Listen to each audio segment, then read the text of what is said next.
Good morning, everyone. Welcome to Coffee Chat Mondays. My name is Christine. I'm a pelvic floor physical therapist, and I help women feel more confident in their bodies and get back to doing the things they love.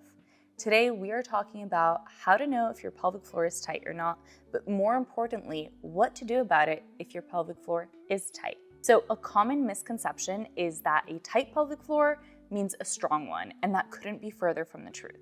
Sometimes a really tight pelvic floor can lead to weakness and a lot of other problems. So I wrote them all down for us so that I don't forget. But let's just start off with why it matters.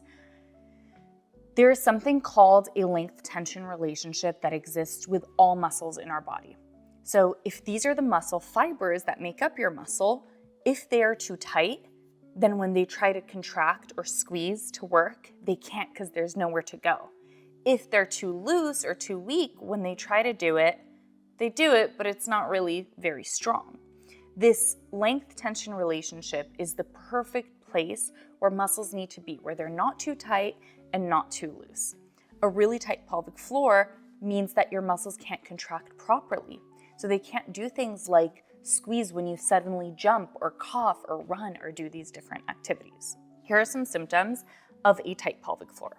So pelvic pain is a huge one. Pelvic pain can look like I can't have sex because it's really painful. I can't use tampons. Going to the gynecologist and having an exam is really uncomfortable.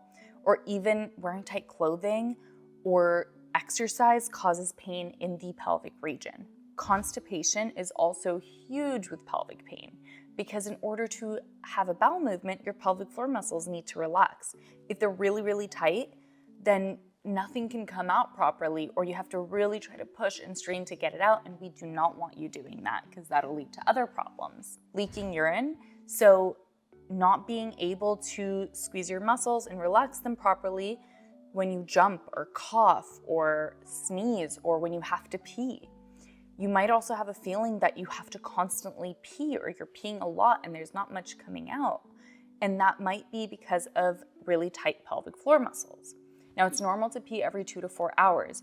If you're someone that goes every 30 minutes or every 10 minutes or every hour, then you might have a tight pelvic floor. This can lead to prolapse, and prolapse can be a symptom of a tight pelvic floor because, again, your muscles aren't contracting properly. If you don't know what prolapse is when the organs inside your vaginal or rectal opening start to descend down. Common things that people who tend to have a tighter pelvic floor also complain about is jaw pain.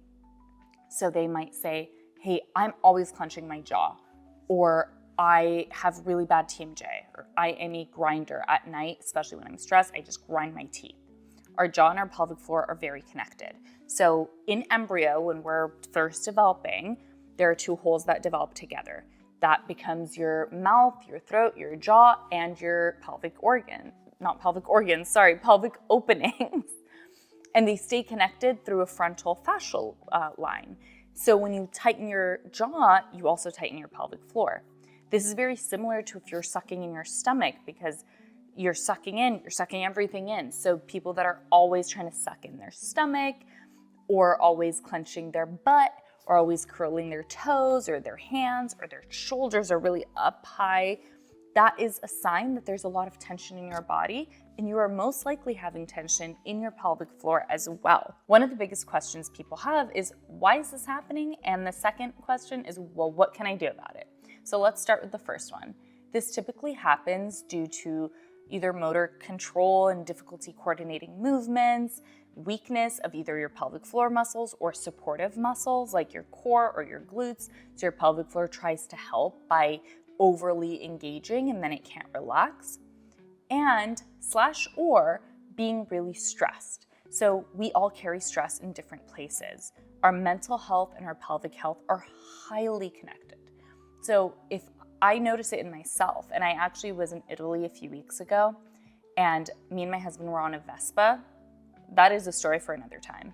I was terrified, and I noticed that the entire time I could not relax my glutes and I could not relax my pelvic floor, especially on the left side. I don't know what it was. I was able to kind of coordinate my right, but my left was so tight. So constant stress or tension and not having good techniques to relax our bodies is a really big part of this. Okay, what can we do about it?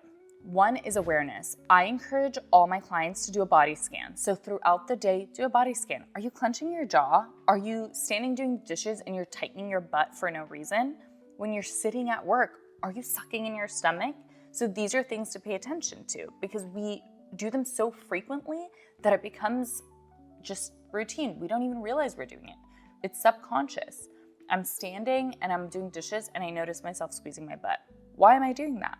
So the constant body scans is a great way to tune into your body and know, am I tensing my body for no reason?